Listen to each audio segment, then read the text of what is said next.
semuanya, perkenalkan nama saya Nurwaini dengan NIM 616-2022-063 dari kelas 22 MA 1. Saya berasal dari Makassar dan tempat tinggal saya di Antang. Moto hidup saya adalah hidup bukan tentang menunggu badai berlalu, tetapi belajar menari di tengah hujan.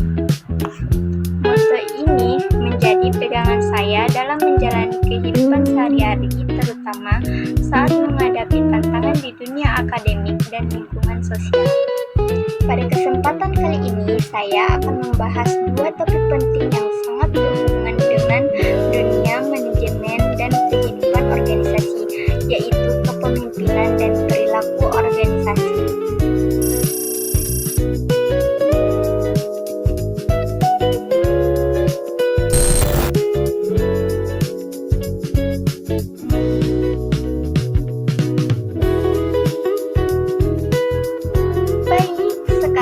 Saya akan membahas topik pertama, yaitu kepemimpinan.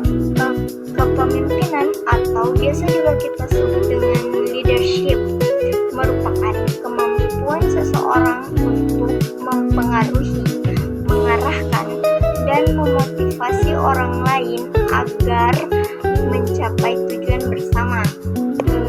Seorang pemimpin bukan hanya seseorang yang memiliki jabatan tinggi, tetapi seseorang yang mampu menjadi teladan, mengambil keputusan yang tepat, serta memberikan inspirasi kepada orang di sekitarnya.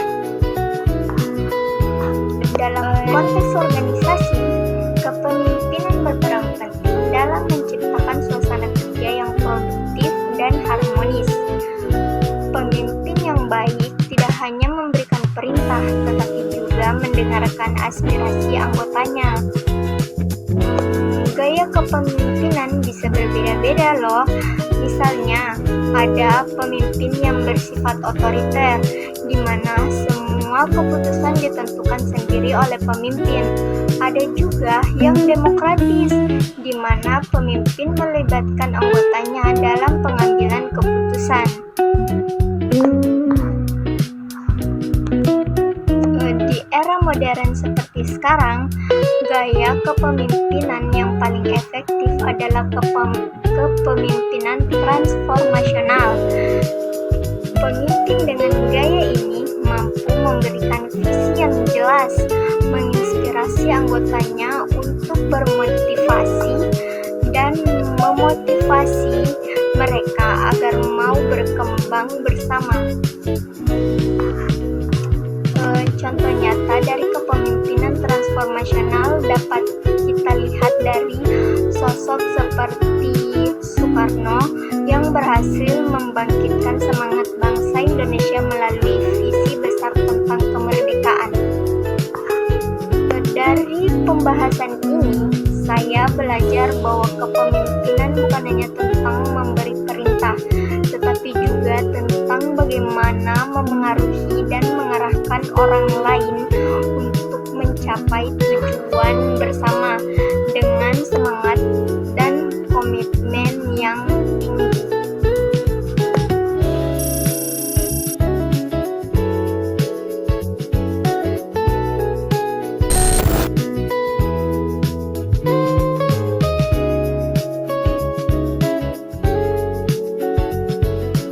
Baik, selanjutnya kita masuk ke pembahasan kedua, yaitu perilaku organisasi. Perilaku organisasi adalah studi tentang bagaimana individu dan kelompok berperilaku di dalam lingkungan organisasi. Dengan memahami hal ini, manajer atau pemimpin bisa menciptakan strategi kerja yang lebih efektif dan suasana kerja yang harmonis. Ini penting karena organisasi tidak hanya terdiri dari sistem dan struktur, tetapi juga dari manusia dengan kepribadian, emosi, nilai, dan motivasi yang berbeda-beda. Perilaku organisasi dibagi menjadi 3 tingkat analisis. Yang pertama, tingkat individu, mencakup hal-hal seperti sikap, kepribadian, persepsi, dan motivasi. Yang kedua, tingkat sistem kepemimpinan, dan konflik antar anggota. Yang ketiga, tingkat organisasi meliputi budaya, struktur, dan sistem manajemen secara keseluruhan. Misalnya, di tingkat individu, ada teori motivasi yang terkenal dari Abraham Maslow, yaitu hierarki kebutuhan. Menurut teori ini, seseorang akan bekerja dengan baik jika kebutuhannya terpenuhi. Mulai dari yang paling dasar deh, seperti keamanan finansial, hingga kebutuhan tertinggi yaitu aktualisasi diri. Jika seseorang karyawan merasa tidak dihargai atau lingkungannya tidak mendukung, motivasi kerjanya bisa menurun. Oleh karena itu, penting bagi organisasi untuk memahami kebutuhan setiap individu. Di tingkat kelompok, komunikasi menjadi aspek yang sangat vital. Komunikasi yang buruk bisa menyebabkan kesalahpahaman, menurunkan kinerja, bahkan memicu konflik. Sementara komunikasi yang efektif menciptakan rasa saling percaya dan kerjasama yang solid. Dalam sebuah organisasi, perilaku kelompok juga dipengaruhi oleh gaya kepemimpinan. Pemimpin yang terbuka terhadap ide-ide baru akan menciptakan budaya yang inovatif. Sementara pemimpin yang terlalu kaku bisa membuat tim menjadi pasif dan takut berpendapat. Lalu di tingkat organisasi, budaya organisasi memegang peran penting. Budaya organisasi mencerminkan nilai-nilai dan kebiasaan yang dipegang bersama oleh seluruh anggota. Contohnya, di perusahaan besar seperti Google atau Microsoft, budaya kerja yang fleksibel dan kreatif membuat karyawan merasa lebih bebas berinovasi. Sedangkan di organisasi yang terlalu formal, kreativitas seringkali terhambat karena ada rasa takut untuk mencoba hal baru. Selain itu, dalam perilaku organisasi juga dibahas tentang konflik dan cara penyelesaiannya. Konflik dalam organisasi sebenarnya hal yang wajar karena setiap orang punya pandangan dan kepentingan berbeda. Yang penting adalah bagaimana konflik itu dikelola agar menjadi hal produktif, bukan destruktif. Konflik yang dikelola dengan baik bisa menghasilkan solusi baru dan memperkuat hubungan antar anggota tim.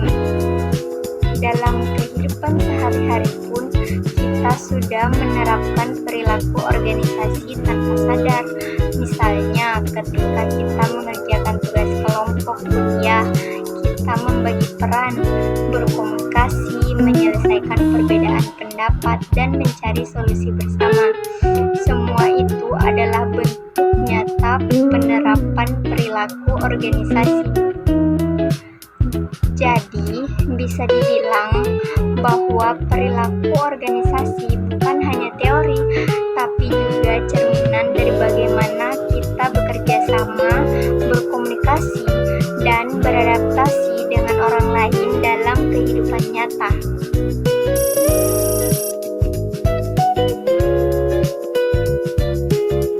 Sebagai penutup dari kedua topik ini, saya belajar bahwa kepemimpinan dan perilaku organisasi saling berkaitan erat. Seorang pemimpin yang baik harus memahami perilaku anggotanya, sementara anggota organisasi